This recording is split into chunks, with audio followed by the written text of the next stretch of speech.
Hello all, welcome to Pavi's Cuisines. Onam special இன்னைக்கு 5வது நாள் அனுஷ நட்சத்திரம். அனுஷ நட்சத்திரமோட 5வது நாள் ஸ்பெஷலா புளி இஞ்சி எப்படி பண்றதுன்னு பார்க்க போறோம். இந்த புளி இஞ்சி பண்றதுக்கு தேவையான பொருட்கள் என்னென்னன்னு நான் அதில் லிஸ்ட் பண்ணியிருக்கேன், பாருங்க. இப்போ வாங்க புளி இஞ்சி எப்படி பண்றதுன்னு பார்க்கலாம். நான் இன்னைக்கு 200 கிராம் போல இஞ்சியை நல்லா சின்ன சின்னதாக பொடியாக கட் பண்ணி எடுத்திருக்கேன்.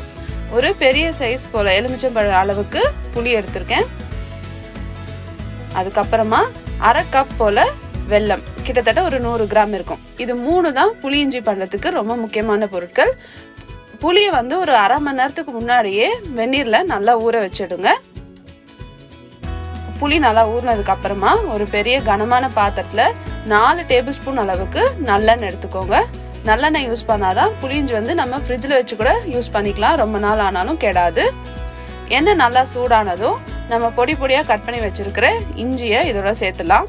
இஞ்சியை நல்லா பொடியாக கட் பண்ணிக்கோங்க, அப்போதான் சாப்பிட்றதுக்கு ஈஸியாக இருக்கும். நீங்கள் ரொம்ப பெருசு பெருசாக கட் பண்ணிட்டீங்க அப்படின்னா அது வெந்து வரத்துக்கும் டைம் ஆகும், சாப்பிடும் போதும் உங்களுக்கு வந்து கொஞ்சம் கஷ்டமாக இருக்கும். இப்போ இது கூடவே காரத்துக்கு தகுந்த மாதிரி ஒரு 4-5 பச்சை மிளகாய், 2 கம்பு போல் கருவேப்பிலையில சேர்த்து இதை நம்ம நல்லா வதக்கி எடுத்துடலாம். இஞ்சியை வந்து நல்லா வறுத்து எடுத்துக்கோங்க, அதோட பச்சை வாசனை போகி நல்லா வெந்து வரணும். எனக்கு வந்து கிட்டத்தட்ட 20-25 நிமிஷம் ஆச்சு இஞ்சி வந்து நல்லா வதங்கி வரதுக்கு. அப்பப்ப இதை வந்து நல்லா கிளறி விட்டுட்டே இருங்க. இப்ப பாருங்க, எண்ணெய் நல்லா பபிள்ஸ் ஆகி வர ஆரம்பிச்சிருச்சு. இந்த நேரத்துக்கு நம்மளோட இஞ்சி வந்து நல்லா குக் ஆகி இருக்கும்.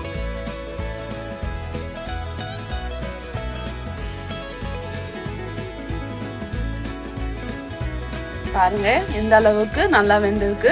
இப்போ இது கூடவே 1/2 டீஸ்பூன் போல மஞ்சத்தூள், 1 டீஸ்பூன் போல மிளகாத்தூள். நம்ம ஏற்கனவே பச்சை மிளகாய் சேர்த்துருக்கிறதுனால மிளகாத்தூளை கொஞ்சம் கவனமாவே சேர்த்துக்கோங்க. பொடியெல்லாம் சேர்த்ததும் நம்ம கரைச்சி வச்சிருக்கிற அந்த புளி தண்ணியை இதோட சேர்த்துலாம். நான் எடுத்த புளிக்கு எனக்கு கிட்டத்தட்ட 2 கப் போல நல்லா திக்கான புளி தண்ணி கிடைச்சது. இது கூடவே 1 டீஸ்பூன் தேவையான அளவுக்கு உப்பு சேர்த்துக்கலாம். அடுப்பை மீடியம் ஃப்ளேமில் வச்சுட்டு இதை நல்லா கொதிக்க விட்டுருங்க. நம்ம வத்த குழம்புக்குலாம் கொதிக்க வைக்கிற மாதிரியே புளி தண்ணி வந்து நல்லா கொதிச்சு கொஞ்சம் ரெடியூஸ் ஆகணும். அப்போதான் நல்லா இஞ்சியோட வாசம் அதில் இறங்கி இருக்கும்.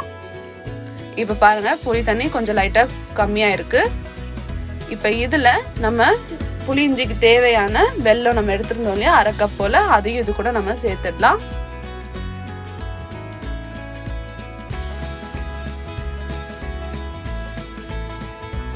உங்களுக்கு ரொம்ப ஸ்வீட்டாக வேணும்னா கூட இன்னும் கொஞ்சம் எக்ஸ்ட்ரா சேர்த்துக்கலாம். இல்லை கொஞ்சம் ஸ்வீட் கம்மியாக இருக்குது அப்படின்னா நீங்கள் உங்களுக்கு உங்கள் ஸ்வீட்னஸ் தகுந்த மாதிரி நீங்கள் வெல்லத்தை சேர்த்துக்கோங்க. வெல்லம் சேர்த்ததும் அதை நல்லா கரைச்சி மிக்ஸ் பண்ணி விட்டுடலாம். இப்போ அடுப்பை நல்லா மீடியம் ஃப்ளேமில் இல்லைன்னா லோ ஃப்ளேம்லேயே வச்சுட்டு இதை நல்லா குக் பண்ணிடுங்க.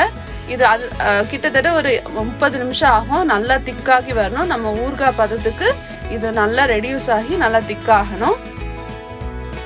பாருங்க, இப்பவே நல்லா ரெடியூஸ் ஆக ஆரம்பிச்சிருச்சு, நல்லா திக்காக ஆரம்பிச்சிருச்சு. இந்த ஸ்டேஜ்ல நம்ம அடுப்பு ஆஃப் பண்ணிட்டு புளி இஞ்சியை ஒரு பவுல்ல மாத்திடலாம். அவ்வளவுதான், நல்ல சுவையான புளி இஞ்சி ரெடி ஆயிடுச்சு.